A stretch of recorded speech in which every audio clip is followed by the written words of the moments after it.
There are success stories that we've collected along the way as couples who have been accepted by their priests and communities, their priests and the communities, and who have enjoyed the blessings of a life in the Orthodox Church with communities that know who these couples are, and they've embraced them, and it's a beautiful thing.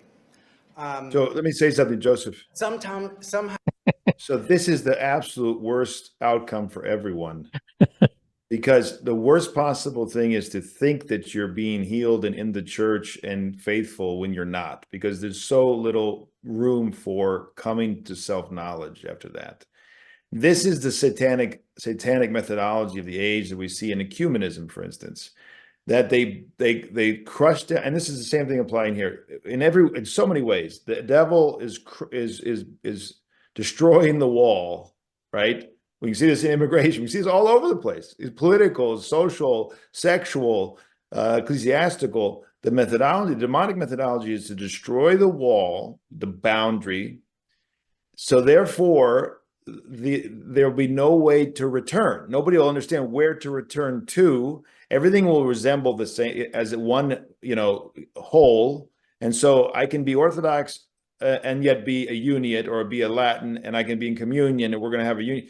There's so many examples we could go through society where the destruction of the boundaries that God has put down is the demonic methodology, and that leads to the worst possible outcome, which is people thinking they're on the path of salvation when they're not, being affirmed in that when they're not, and that is the blind leading the blind into the pit.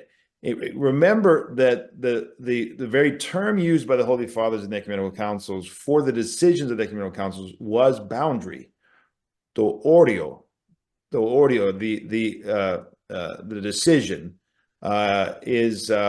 means boundaries. Since the Lord is laying down the boundaries of what it is to be an Orthodox Christian. You cannot be outside those if you want to be on the path of salvation.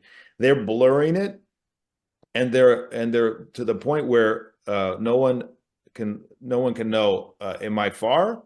Am I in? Am I out? It's the most satanic methodology, and it's everywhere today.